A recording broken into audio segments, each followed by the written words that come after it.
Sallallahu alaihi wasallam ala Nabi Muhammad sallallahu alaihi wasallam hamdan katsiran thayyiban mubarakan fih. Terhormat Ustadz Utang Rusmana telah hadir ya eh, dalam kajian Rebuan Zikes PSMI ya seperti biasa ya. Alhamdulillah sudah hadir dan teman-teman sekalian dari PSMI Ustadz dan Fatulillah dari seluruh Indonesia yang bisa bergabung ya. Dan malam hari ini kita hadir kembali dalam ta'lim dalam kajian Rebuan Zikes PSMI dengan tema eh, mengenai kepemimpinan Rasulullah pada masa hijrah ya, hijrah Rasulullah. Jadi bagaimana kepemimpinan Rasulullah? Langsung saja Ustaz, kami persilahkan Tafadhol.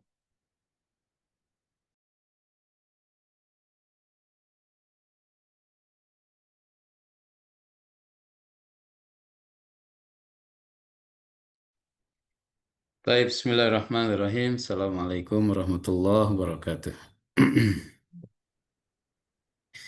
Alhamdulillahirabbil alamin wassalatu wassalamu ala asyrafil mursalin sayyidina wa qudwatina wa uswatina Muhammadin alaihi afdhalus salati wat taslim wa ala alihi wa sahbihi wa man ihtada bihudah wa taba'a sabilah wa nahaja nahjah ila yaumiddin amma ba'd. Allahumma la sahla illa ma ja'altahu sahla wa taj'alul hazna idza syi'ta sahla. Allahumma la mani'a lima a'tait wa la mu'tiya lima mana'ta wa la yanfa'u dzal jaddi minkal jadd. Alhamdulillah wa syukrulillah. Puji syukur kita panjatkan kehadirat Allah Subhanahu wa taala. Salawat beriring salam semoga senantiasa tercurah kepada Nabiullah Muhammad sallallahu alaihi wasallam, juga kepada keluarganya, para sahabat, para tabi'in, tabi'ut tabi'in, dan mudah-mudahan insya Allah kita senantiasa dibimbing Allah Subhanahu wa Ta'ala menjalankan sunnah-sunnah beliau, mengikuti petunjuk beliau, menyebarkan dakwah beliau, dan tentunya eh, hidup dengan manhaj yang dibawa oleh Rasulullah Shallallahu Alaihi Wasallam. Bapak Ibu yang dirahmati Allah Subhanahu Wa Taala, Alhamdulillah pada malam hari ini kita kembali lagi bersua bertatap layar dalam Zoom meeting yang difasilitasi oleh Zikes BSMI di bawah asuhan Profesor Basuki Supartono dan keluarga besar BSMI. Prof, terima kasih. Semoga sehat selalu keluarga BSMI dan juga teman-teman semuanya yang hadir pada malam hari ini ya. Eh, Memang dari pekan lalu ditanya sama Mas Dimas, apakah bisa memulai kajian Rabu malam. Nampaknya dalam beberapa waktu ini kegiatan cukup lumayan padat gitu ya. Dan malam hari ini pun baru konfirmasi lagi tadi ketika di jalan pulang rapat, alhamdulillah bisa menyempatkan. Mudah-mudahan ke depannya bisa apa namanya bisa lebih baik lagi insyaallah taala. Ya kita tawasau bil haq, tawasau bis sabr, kemudian juga mengikat silaturahim di antara kita dan juga eh, tentu thalabul ilmi ya yang bisa kita lakukan sebagai umat Rasulullah Shallallahu Alaihi Wasallam yang mendapatkan tugas untuk senantiasa mengupgrade ilmu. Karena wahyu pertama adalah wahyu tentang ilmu. Iqra bismi rabbikal ladzi khalaq. Ya, membaca bertolabul ilmi, dan budaya tolabul ilmi adalah budaya Islam yang sangat kuat ya, yang mungkin membedakan dengan eh, doktrin atau ajaran agama yang lain. Islam memang dari awal menekankan tentang masalah ilmu, karena itu Islam punya andil yang kuat, andil besar tentang dunia keilmuan, ya, teknologi, ilmu pengetahuan, sains dan lain sebagainya. Di abad pertengahan banyak tokoh-tokoh Islam yang mewarnai kemajuan dunia. Pada zamannya Islam itu lebih maju 600 tahun dibanding dengan peradaban yang lain, begitu ya. Tetapi hari ini mungkin faktanya agak kebalik begitu. Ya, salah satu faktor diantaranya barangkali karena sudah tidak menjadikan ilmu atau menuntut ilmu sebagai budaya, ya. Maka pada malam ini sumbangsih kecil kita, mudah-mudahan taklim ini insya Allah bisa memberikan apa namanya, membangkitkan semangat kita untuk terus thalabul ilmi. Bapak Ibu yang dirahmati Allah Subhanahu wa taala, jazakumullah yang sudah hadir ya. Tema kita pada malam ini bicara tentang diskusi bersama ya, mendalami karena kita di tahun baru Hijriah 1447, sekarang tanggal 19 atau tanggal berapa sekarang ya? 13 ya. Eh, Bapak Ibu sekalian, tentu momentum hijrah ini yang menjadi momentum yang terus diaktualisasikan oleh kita, ya, karena mengandung nilai yang sangat luar biasa. Hijrah momentum perubahan, hijrah momentum perbaikan, hijrah momentum apa namanya, transformasi ya, dari lemah menjadi kuat, dari sedikit menjadi banyak, kemudian dari terpecah belah menjadi bersatu, dari terusir, termarginalkan menjadi sebuah kekuatan. Itu diawali dari peristiwa hijrah kalau kita membaca sirah Rasulullah SAW. Karena itu Syekh Yusuf Al-Qardawi rahimahullahu taala, beliau menyampaikan min haqqil insan ayyakifa fi ra'sil am waqfatain. Hak bagi setiap orang ketika berada di ujung tahun, ya, hendaklah dia memikirkan tentang dua hal. Ada dua poin yang perlu difikirkan, perlu dikontemplasikan ya, perlu melakukan kontemplasi, perlu melakukan muhasabah ya. Yang pertama, waqfatun yuhasibu fiha nafsahu ala amin madha mada sajjal min khair. Eh, yang pertama kata beliau, hendaklah eh, setiap manusia melakukan kontemplasi, melakukan evaluasi, introspeksi diri, muhasabah, ya, mengintrospeksi diri ala amin madha, terhadap capaian pada tahun sebelumnya, tahun yang sudah lewat. Madza sajjal min khair wa madza iktasaba min syarr. Apa yang telah ditorehkan, kebaikan apa yang telah dituliskan, yang telah dicatat, prestasi-prestasi apa yang telah dibuat, ya, wa madza iktasaba min syarrin, dan keburukan-keburukan apa yang telah dilakukan. Kebaikan apa yang berhasil diraih, kemudian keburukan apa juga yang pernah dilakukan. Ya, di sini kata Syekh Al-Qardawi rahimahullahu taala, setiap manusia harus melakukan kontemplasi. Ya, yang pertama adalah memuhasabah diri, melakukan evaluasi diri tentang keburukan apa, kebaikan apa yang telah dilakukan dan keburukan apa yang telah dikerjakan. Tentunya yang baik dilanjutkan dan ditingkatkan, yang buruk dikurangi, bahkan harusnya memang ditinggalkan. Tetapi tentunya setiap manusia nggak mungkin dia terbebas dari keburukan, kesalahan ya. Pasti, yang namanya juga manusia. Karena yang tidak melakukan keburukan itu adalah malaikat.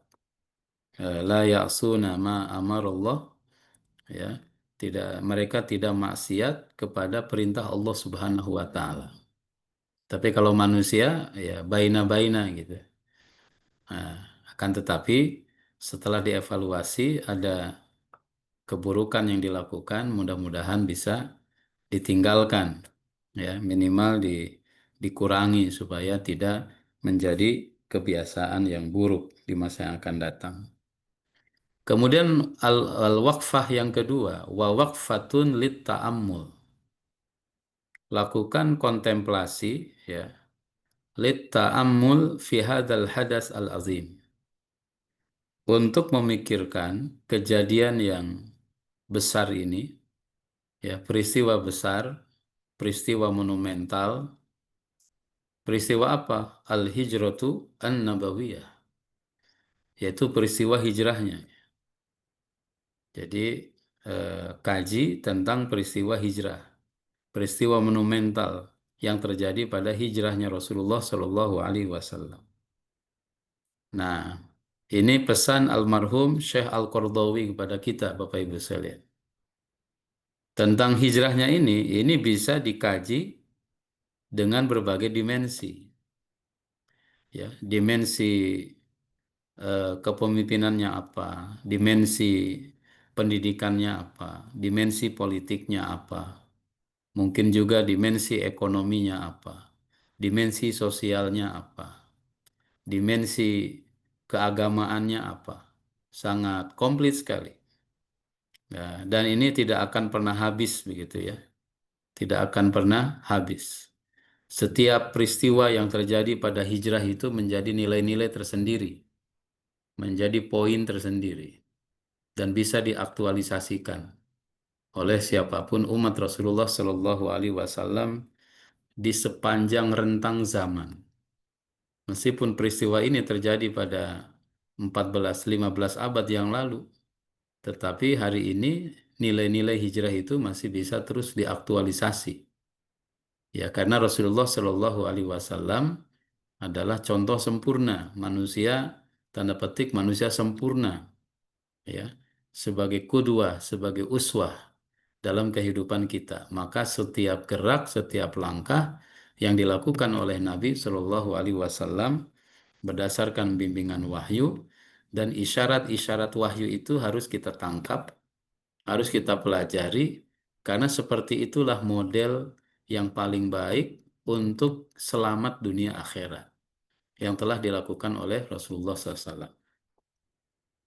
Nah, Bapak Ibu yang dirahmati Allah Subhanahu wa taala, kemudian di antara nilai yang ditangkap atau dikuatkan ya dari peristiwa hijrah ini disimpulkan di antaranya ditangkap nilai itu oleh Dr. Ali Al-Qurrah Daghi. Syekh Ali Al-Qurrah Daghi adalah Raisul Ittihad Al-Alami li Ulama'il Muslimin. Beliau ini adalah ketua Ikatan Ulama Muslimin Sedunia. Ya, di bahasa Inggris namanya IUMS, International Union, ya, Muslim Scholars gitu, International Muslim Scholars, Ikatan Ulama Internasional. IUMS juga bisa diterjemahkan Ikatan Ulama Muslim Sedunia, ya. Nah, beliau mengatakan di antara nilai hijrah itu apa? Al-hijrah an-nabawiyah at-tariq ila wahdatil ummah. Hijrah Nabi sebagai jalan untuk menyatukan umat. Hijrah Nabi menjadi momentum untuk menyatukan umat. Dari hijrah itu ada momentum, ada pelajaran bagaimana cara membuat umat bersatu. Ya, karena hijrah, Bapak Ibu yang dirahmati Allah, memang menyatukan umat. Menyatukan dari sisi apa? Menyatukan antara kelompok muhajirin dengan kelompok ansor. Kemudian juga menyatukan kelompok Ansor yang terpecah di Madinah dulu ada dua kabilah besar, namanya Aus dan Khazraj. Ini dua kabilah besar berpengaruh di Madinah yang sepanjang tahun mereka berkonflik, ya, karena hasutan Yahudi. Kemudian datang Islam, mereka bisa bersatu, fa'allafa baina qulubihim baina qulubikum fa asbahtum bi ni'matihi ikhwana, dalam surat Ali Imran, ya. Allah Subhanahu wa taala satukan hati-hati kalian yang tadinya berpecah belah, berkonflik, fa asbahtum bi ni'matihi ikhwana. Maka kalian menjadi saudara, ya. Karena nikmat iman yang Allah Subhanahu wa taala berikan kepada kalian itu. Bersatu tuh Bapak Ibu sekalian. Aus Khazraj bersatu, kemudian Muhajir Ansor bersatu, maka efek dari persatuan terjadi lonjakan, ya, umat secara kuantitatif ataupun secara kualitatif. Kalau kaum muslimin dalam satu catatan ketika hijrah itu kisaran 300 orang yang hijrah dari Mekah ke Madinah. 13 tahun itu ya segitu capaian rekrutmen lah bahasanya, ya. Tapi pasca hijrah, Bapak Ibu sekalian, di Madinah Rasulullah SAW 10 tahun, ya. Maka indikator keberhasilannya itu dua misalkan. Yang pertama indikator kekuatan militer. Ya, Rasulullah itu terjadi pada zaman Nabi, Rasul 10 tahun di Madinah, terjadi 66 kali peperangan. Baik peperangan yang dipimpin langsung oleh Nabi atau peperangan yang didelegasikan kepemimpinannya kepada para sahabat. Yang dipimpin langsung oleh Nabi namanya Ghazwah, yang dipimpin oleh sahabat, ya, yang didelegasikan kepada sahabat namanya Sariyah. Ghazwah yang dipimpin langsung oleh Nabi ada 27 kali dalam rentang waktu 8 tahun, karena mulai konflik, ya, dengan berbagai kekuatan yang mengganggu Islam itu pada tahun kedua Hijriah. Berarti 2 tahun setelah Nabi hijrah. Itu ada 27 yang dipimpin langsung oleh Rasulullah. Nah, sisanya Bapak Ibu yang dirahmati Allah Subhanahu wa taala 38, ya. Itu Sariyah, Saroya, jamaknya Saroya. Total 66. Nah, dari 27 yang langsung dipimpin oleh Rasulullah, kita bisa melihat, ya, tidak selamanya terjadi bentrokan atau konfrontasi secara langsung, ya, tapi bisa dibaca dari data peperangan yang terjadi secara langsung. Dari 27 itu ada beberapa perang besar. Badar tahun kedua Hijriah, kemudian Uhud tahun ketiga Hijriah, kemudian setelah Uhud nanti itu ada Khandaq pada tahun kelima Hijriah. Setelah Khandaq ada Bani Quraidah pada tahun kelima Hijriah. Kemudian di tahun keenam ada Sulhul Hudaibiyah, ya, perjanjian damai Hudaibiyah. Tahun ketujuh nanti ada dua, ya, yang besar. Yang pertama Mu'tah, itu 3 tahun ke-7 Hijriah. Kemudian juga penaklukan Khaybar pada tahun ke-7 Hijriah. Kemudian tahun ke-8 itu ada dua yang besar, penaklukan kota Mekah. Kemudian perang Hunain, ya. Kemudian pada tahun ke-9 itu terjadi perang besar, tapi nggak terjadi perang, namanya perang Tabuk.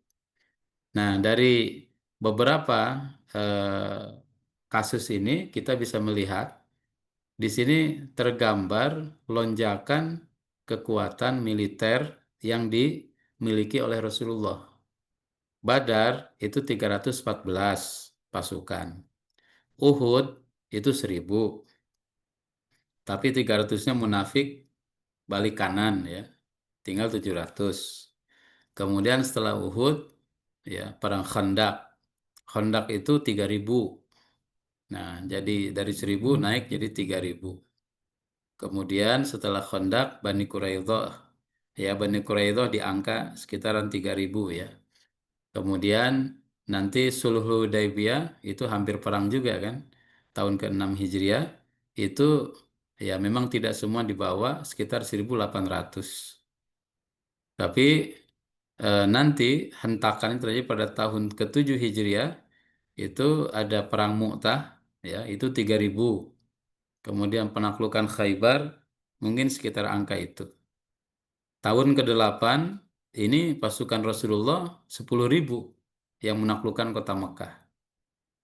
Kemudian beberapa saat kemudian, beberapa hari kemudian, itu perang Hunain 12.000, 10.000 pasukan dari Madinah, 2.000 tambahan pasukan dari orang yang baru masuk Islam. Ya, dari 10.000 nanti pada tahun ke-9 ini terjadi perang Tabuk, itu lonjakannya 300% dari jumlah pasukan perang Fatu Mekah, dari 10.000 itu menjadi 30.000. Nah, ya luar biasa kan? Karena momentum hijrah. Nah, kemudian umat nanti terlihat berapa total yang ikut jamaah haji, haji wada. Yang total ikut haji wada itu kisaran 120.000. Nah, jadi dari mana itu kekuatan yang demikian besar? Momentum hijrah. Kenapa bisa besar? Karena umat bersatu. Ya, besar karena umat bersatu. Nah, persatuan ini didapatkan dari momentum hijrahnya Rasulullah SAW dari Mekah ke Madinah. Nah, ini yang dianalisa oleh Dr. Ali Al-Qurradaghi. Itu nilai yang didapat dari peristiwa hijrah. Al-Hijrah An-Nabawiyah At-Tariq ila Wihdatu Al-Ummah. Hijrah Nabi sebagai cara ya untuk menyatukan kekuatan umat. Nah, apakah hari ini tentang isu persatuan itu dipentingkan? Oh, sangat dipentingkan. Kenapa demikian? Karena terbukti hari ini umat secara global tidak bersatu. Bukan tidak banyak, tapi tidak bersatu. Ya, yang membuat jadi kuat itu karena persatuan, bukan karena jumlah yang banyak. Maka Rasul Shallallahu Alaihi Wasallam pernah menyampaikan dalam sebuah hadis, ya, akan ada satu zaman kepada kalian di mana pada zaman itu tada'a alaikul umam, tada'a alaikumul umamu, ya umat-umat mengerubuti dan mengerubungi kalian, kama tada al akalatu ala qas'atiha, seperti makanan yang dikerubuti oleh orang-orang lapar. Nabi SAW pada waktu itu ditanya, Bapak Ibu sekalian, Amin killatin nahnu yauma idzin ya Rasulullah. Wahai Rasulullah, apakah karena jumlah kami minoritas pada waktu itu? Kata Nabi SAW, bal antum yauma idin kathir, walakinnakum gusa'un ka gusa'is sail. Hari itu kalian tuh banyak. Pada waktu itu, ketika dikerubuti oleh umat-umat lain, kalian tuh banyak secara kuantitas. Tapi kecil sedikit secara kualitas. Walakinnakum gusaun ka gusa'is sail. Tapi angka ya jumlah banyak kalian, kuantitas kalian yang banyak itu ya tidak lebih kualitasnya seperti buih yang ada di lautan. Nah, artinya Bapak Ibu yang dirahmati Allah Subhanahu wa taala, yang menguatkan itu persatuan, bukan banyak sedikit. Yang membuat kekuatan itu persatuannya, ya, bukan banyaknya. Nah, hijrah ini sebagai jalan untuk persatuan. Nah, apalagi umat ini sudah demikian banyak. Hari ini jumlah kaum muslimin hampir 2 miliar, ya. Tetapi bukti kalau tidak bersatu ada problem di depan mata kita. Saudara-saudara kita di Gaza, di Palestina pada hari ini itu menjadi bukti kalau memang tidak ada persatuan atau belum optimalnya persatuan umat Islam. Bagaimana mungkin ada 2 juta orang Muslim di Gaza, ya, yang bertetangga dengan negara-negara Muslim yang lain, yang bersaudara dengan 2 miliar umat manusia di dunia, tapi mereka tidak bisa terbela dengan bagus. Mereka tidak bisa dijaga dengan baik. Mereka tidak bisa dilepaskan dengan dari tekanan pembantaian genosida yang dilakukan oleh Zionis Israel laknatullah alaihim. Ya, jangankan untuk membantu mereka secara militer, hari ini ya makanan aja mereka nggak dapat. Air aja memasukkan 1 botol air mereka tidak bisa, nggak bisa gitu. Ya, kenapa demikian? Ya karena wallahu alam shawab dari sekian banyak variabel penyebabnya mungkin persatuan menjadi salah satu masalah. Ada orang membuat postingan ya, boleh dibilang satir ya, satir Bapak Ibu sekalian. Dia posting, ya dia katakan Gaza hari ini menjadi kota termahal di dunia katanya. Ya, jadi Gaza menjadi kota yang paling mahal di dunia, mengalahkan kota-kota besar lainnya yang ada di dunia. Dia bilang 1 botol air, air mineral di New York sekian, di Washington sekian, ya. Kemudian di apa? Di Milan sekian, di Roma sekian, kemudian di Prancis sekian, ya, di Paris sekian harganya. Tapi di Gaza dia bilang itu harganya 300 kali lipat daripada harga yang ada di kota-kota itu.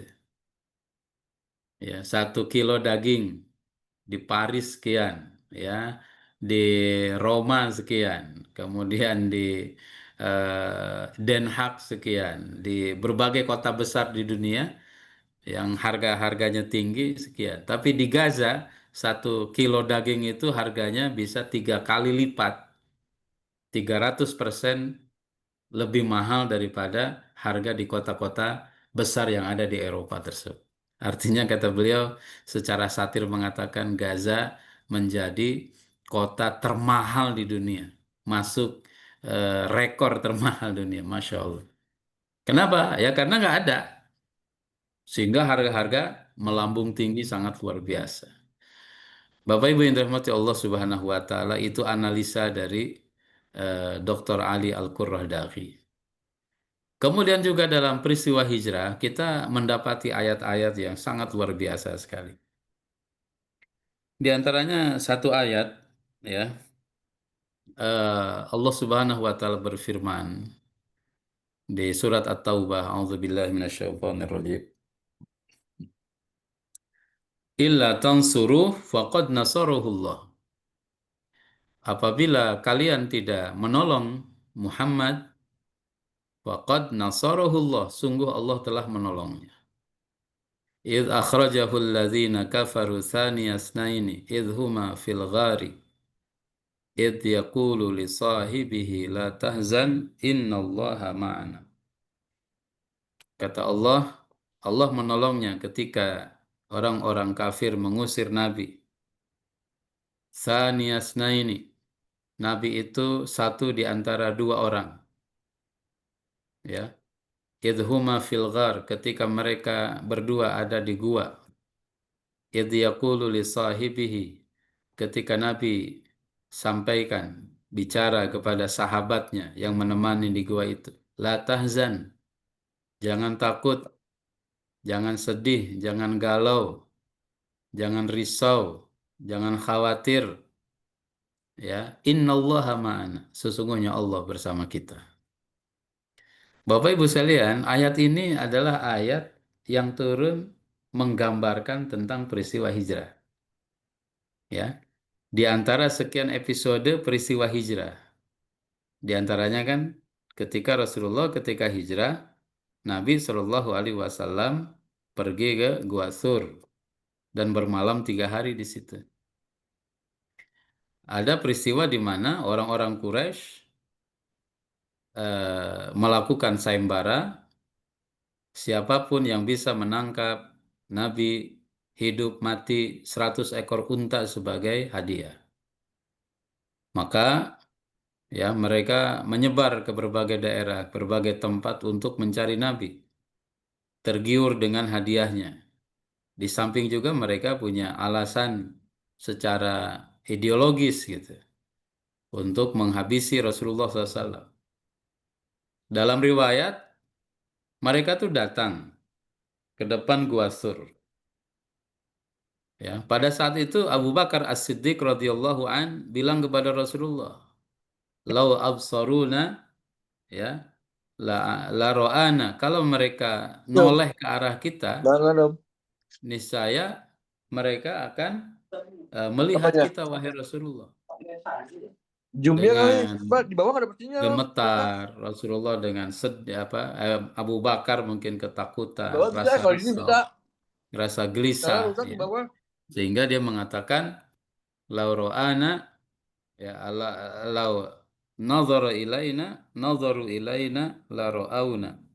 Kalau mereka lihat kami, tentu mereka akan menangkap kita, melihat kita.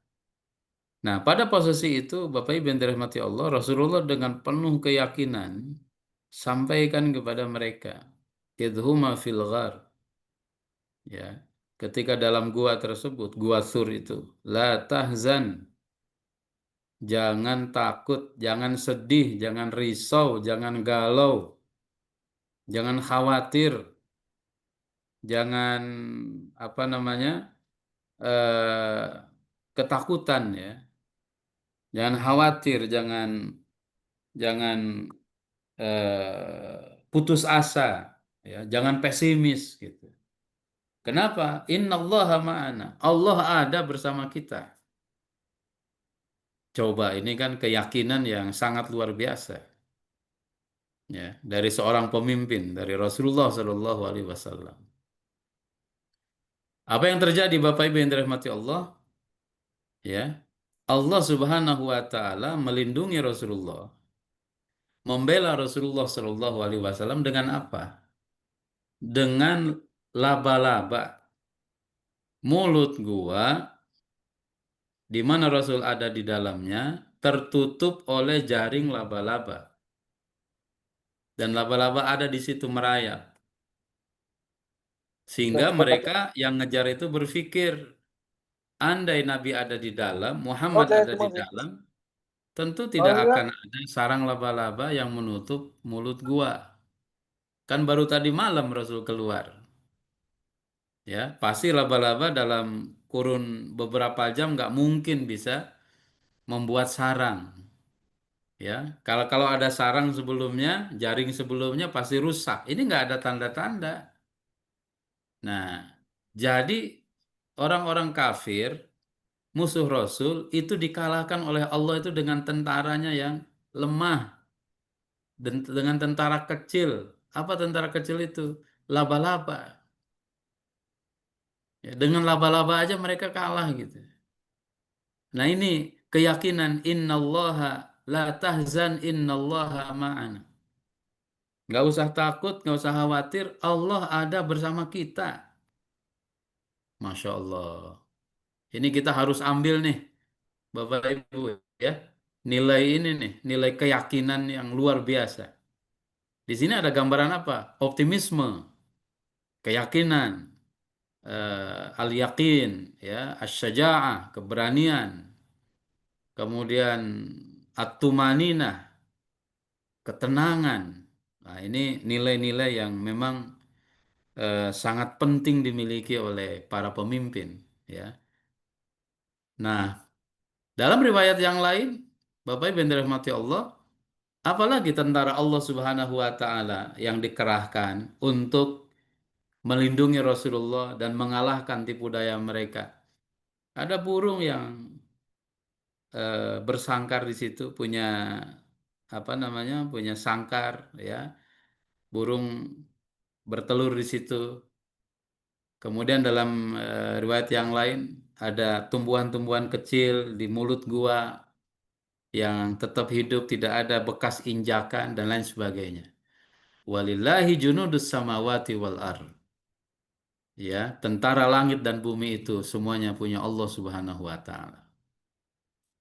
Bapak Ibu sekalian, kalau kita korelasikan dengan kejadian atau peristiwa yang kita alami pada hari ini, subhanallah, ya, di Gaza misalkan kita korelasikan dengan itu.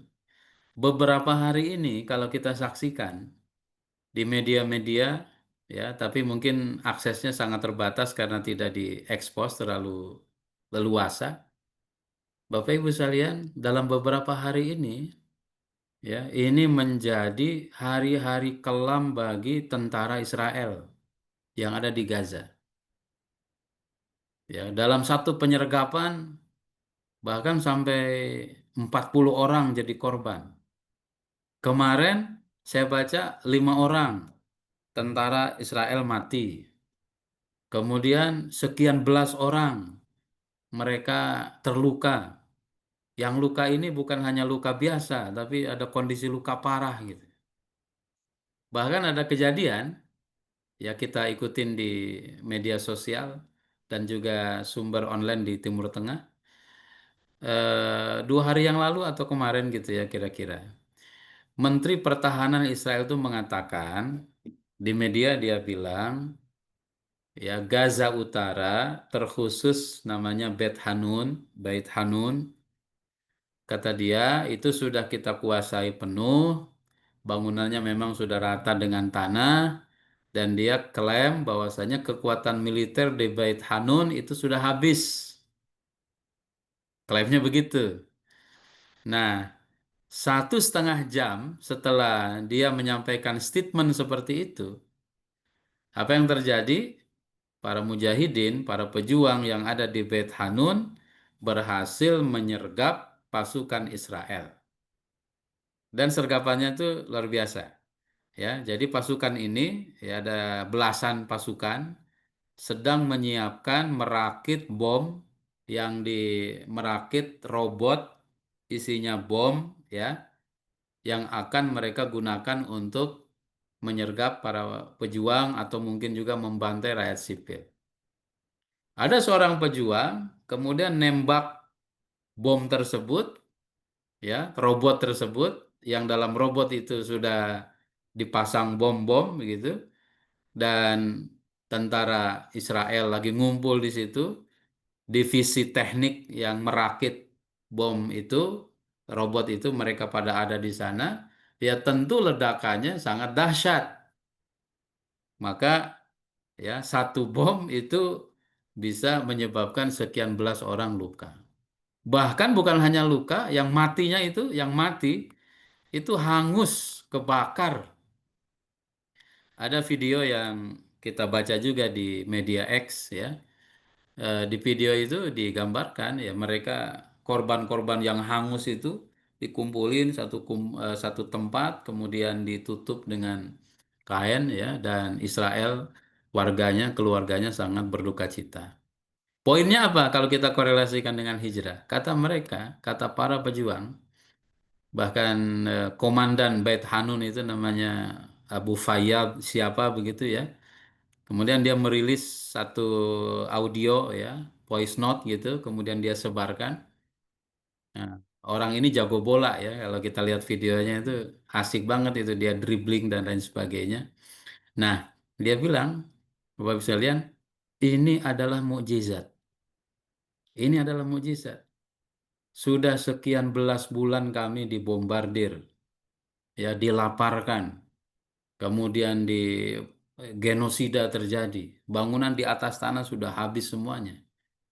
Tapi Allah masih memberikan kemampuan kepada para pejuang ya untuk melakukan perlawanan, bahkan penyergapan, bahkan lebih dahsyat energinya, itu kata pejabat Israel, ini berlipat-lipat kali kekuatan yang mereka miliki, penyerangan-penyerangan yang mereka miliki, padahal secara infrastruktur itu udah habis. Ini apa artinya? Ini ayatnya ini nih. Illa tansuru faqad nasaruhullah. Kalau kalian tidak menolong para pejuang itu, kalau kalian tidak membiarkan mereka, Allah yang nolong mereka. Masya Allah, jamaah sekalian. Ya, illa tansuru faqad nasarahullah. Kalau kalian tidak menolong Rasulullah dulu Muhammad, ya kalau kita kontemplasikan, tafsirkan dengan kekinian, kalau kalian tidak membela para pejuang yang ada di Gaza dan di tempat-tempat yang lain, faqad nasarahullah. Allah yang menolong mereka. Dan hari ini menjadi bukti nyata yang sangat luar biasa. Jamaah sekalian yang dirahmati Allah Subhanahu wa taala, dahsyat sekali. Bapak Ibu yang dirahmati Allah Subhanahu wa taala, oleh karena itu ya, sangat penting sekali mengkaji sirah ini, hijrah ini eh, karena hijrah ini adalah mengajarkan kepada kita bil khusus dari sisi kepemimpinan ya. Hijrah mengajarkan efektivitas kepemimpinan Rasulullah Shallallahu Alaihi Wasallam yang terus menjadi inspirasi bagi generasi sepanjang zaman. Nah, ya banyaklah poin-poin, wabil khusus di segmen kepemimpinannya ya. Nah, ya. Bapak Ibu yang dirahmati Allah Subhanahu wa taala, apa saja misalkan secara nilai ya yang bisa kita eksplorasi dan bisa kita kolaborasi. Dari nilai kepemimpinan Rasulullah dalam hijrah itu yang menjadi nilai adalah visi misi yang jelas. Ya. Visi misi yang jelas. Itu yang dimiliki atau yang diajarkan oleh Nabi Shallallahu Alaihi Wasallam. Ya, visi misi yang jelas, periodisasi dan lain sebagainya, clear gitu. Bahkan Nabi Shallallahu Alaihi Wasallam gambaran Rasul tuh ingin clear, ingin jelas. Dalam riwayat Rasul kalau bicara, ya Rasulullah kalau bicara kan diulang 3 kali, Bapak Ibu.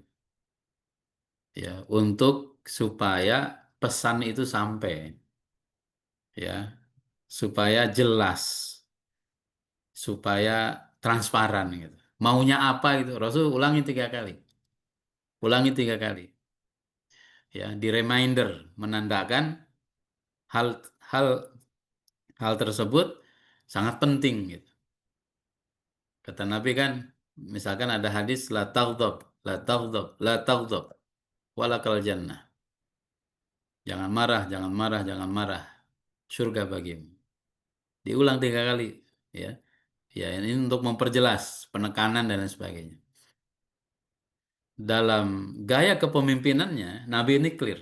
Dalam hijrah, visi misi yang jelas tergambar dari apa? Tujuan jelas. Mau kemana? Madinah. Ya. Nah, mau ke Madinah itu Rasulullah kan sudah siapkan setahun sebelumnya. Ada peristiwa Baiat Aqobah pertama. Kemudian setelah itu Rasul menugaskan Mus'ab bin Umair untuk menyiapkan Madinah, Yasrib namanya dulu, agar menjadi kondusif tempat penyemayan Islam. Jelas kan? Kotanya mau kemana itu jelas. Rasulullah SAW jelaskan. Direncanakan jauh-jauh hari gitu. Kemudian generasi berikutnya tahun ke-13 ya. Rasulullah Shallallahu Alaihi Wasallam membaiat juga dalam baiat Aqobah yang kedua, 75 orang. Ini lebih besar lagi, lebih hebat lagi. Nah, kemudian mereka pulang. Bahkan baiatnya disebut dengan namanya baiatul jihad. Ya, kalau baiat Aqobah pertama disebut dengan namanya baiatun nisa, baiatnya perempuan. Bukan berarti semua yang ikut baiat perempuan, tetapi tidak ada klausul untuk berjihad, gitu ya. Tidak ada klausul untuk mengangkat senjata itu pada baiat Aqobah yang pertama. Tapi pada baiat Aqobah yang kedua itu ada klausul itu. Membela Nabi, keluarga Nabi ya, dan kaum muslimin dengan harta jiwa mereka. Nah, ini jelas Madinah clear gitu ya. Kemudian juga kejelasan yang dilakukan oleh Rasulullah apa? Ya, Rasulullah SAW ya, kenapa hijrah itu jelas juga tujuannya. Kenapa Rasulullah hijrah? Jelas sekali. Ya, untuk bukan lari dari tanggung jawab, bukan lari dari masalah, enggak. Justru untuk menguatkan sendi-sendi dakwah, menyebarkan luas Islam. Bahkan mungkin nanti meskipun ini bagian dari strategi, ya, Rasulullah punya rencana yang sangat clear sekali. Kalau ke Madinah itu lewat mana? Siapa yang menemani? Mampir di mana dulu gitu ya. Itu kan jelas Bapak Ibu sekalian. Tidak di tengah jalan. Nah, ini pelajarannya bagi kita adalah nilai kepemimpinan yang baik, nilai kepemimpinan yang transparan. Ada visi, ada misi, visi yang jelas, misi yang jelas. Kemudian cara mencapai visi, cara mencapai misi yang jelas. Ya, ini akan sangat memudahkan tentunya dalam menggapai target bagi satu kepemimpinan. Eh, Kemudian, ini poin penting. Dibahasakan oleh Syekh Yazid, siapa ya, saya baca. Bahasa Arabnya namanya Istishraf al-Mustaqbal. Punya visi yang jauh lah. Bervisi jauh ke depan dan optimis. Gitu. Nah, Bapak Ibu sekalian, dari mana nilai ini kita dapat? Nabi Shallallahu Alaihi Wasallam, ya, ketika melihat Mekah tidak kondusif, Rasul itu sudah mencari cara jauh-jauh hari sebelum hijrah ke Madinah, cari tempat yang lain yang lebih kondusif untuk penyebaran Islam. Maka adalah misalkan dalam sejarahnya Rasulullah mengutus para sahabat untuk hijrah ke Habasyah, Ethiopia, ya, ke Ethiopia. Nah, di Ethiopia, kenapa Ethiopia yang menjadi sasaran? Karena di Ethiopia itu ada raja adil namanya Najasyi. Inna hunaka malikun adlun. Ya, la yudlam fihi ahad. Di Habasyah ada raja adil, tidak ada seorang pun yang dianiaya, yang dizolimi oleh dia.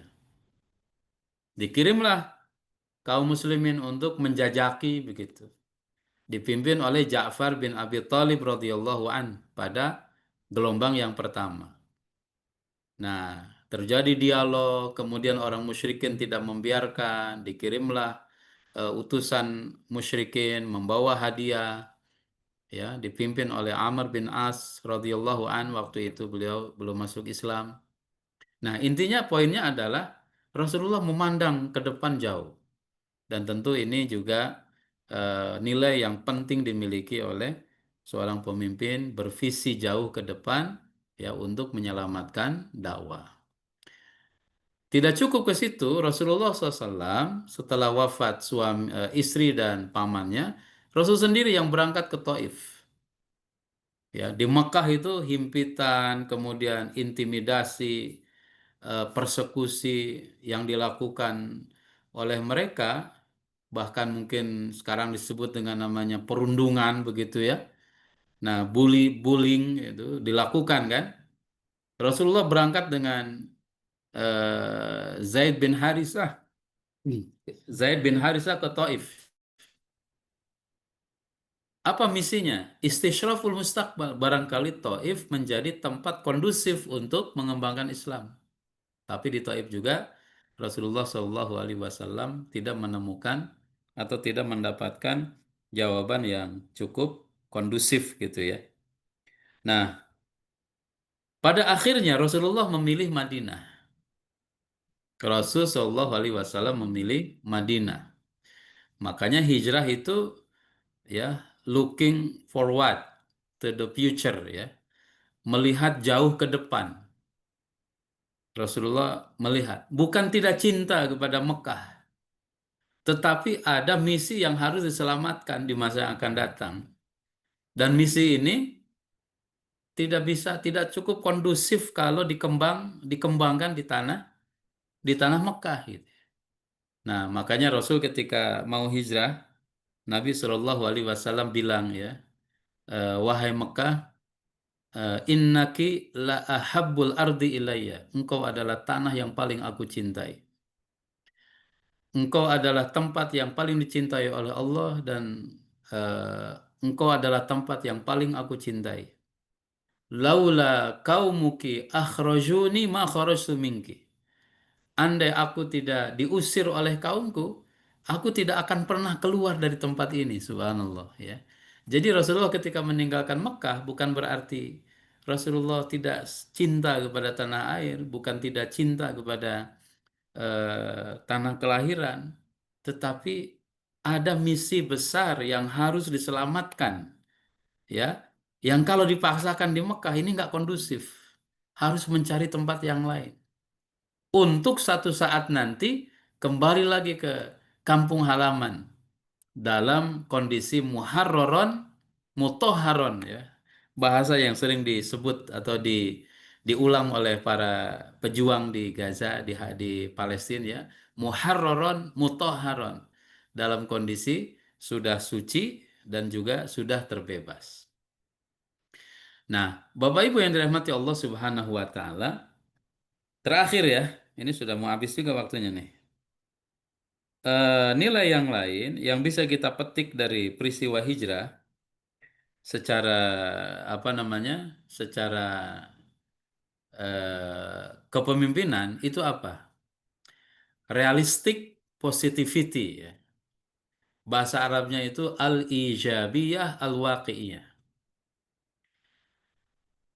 Nilai yang diajarkan oleh Nabi dari peristiwa hijrah, Nabi mengajarkan tentang sikap positif merespon realitas. Nah, sikap positif merespon realita yang ada.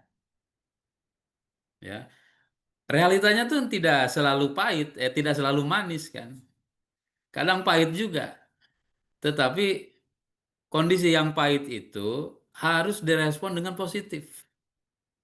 Bagaimana pendekatan positif untuk merespon realita yang ada meskipun pahit, tidak sesuai dengan harapan, tidak sesuai dengan keinginan kita. Ini diajarkan oleh Nabi Shallallahu Alaihi Wasallam dalam peristiwa hijrah, Bapak Ibu. Nah, contohnya apa? Ya, kondisinya ya pahit, Madinah itu pahit gitu. Tapi harus dibaca ya dengan kacamata positif. Ya, kalau di sini nggak berkembang, jangan memaksakan. Ya cari aja tempat yang lain gitu. Dicarilah Madinah. Opsinya adalah Madinah. Nah, Madinah juga ini harus dikaji dalam kacamata al-ijabiyah al-waqi'iyah. Sikap positif terhadap realita Madinah. Kenapa mesti Madinah? Bapak Ibu sekalian, paling tidak ada tiga alasan untuk Madinah dipilih oleh Nabi sebagai tempat hijrah. Dalam kajian yang dilakukan oleh Dr. Ali As-Salabi ya, dalam kitab Sirah Nabawiyahnya. Yang pertama apa? Yang pertama secara geografis.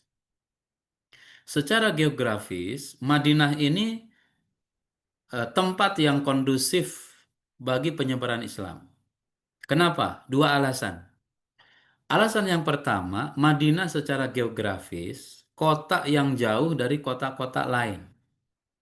Sehingga ketika Madinah dijadikan sebagai base camp, sebagai training camp, ini pas cocok nggak diganggu sama tempat-tempat lain atau tidak diganggu oleh kekuatan yang lain. Tidak mudah lah untuk mengganggu Madinah gitu. Karena dia cukup jauh dari koneksi dengan tempat-tempat yang lain. Dari Madinah ke Badr cukup jauh, dari Madinah ke ini cukup jauh. Sehingga ketika membina umat, membina masyarakat di tempat yang seperti itu, ya sepertinya lebih kondusif. Oleh karena itu coba kita lihat pondok-pondok pesantren itu yang apa namanya, yang kita baca ya itu mendekati atau menerapkan konsep ketika Rasul milih Madinah ya. Kadang ada pondok kalau di Tasik tuh ya punyanya almarhum Kiai Haji Khair Afandi itu hampir di di kaki gunung gitu ya. Ya, jauh dari masyarakat. Kenapa? Karena Kiai ingin menanamkan kepada para santrinya nilai-nilai yang dia kalau campur sama masyarakat itu nggak akan terwujud gitu.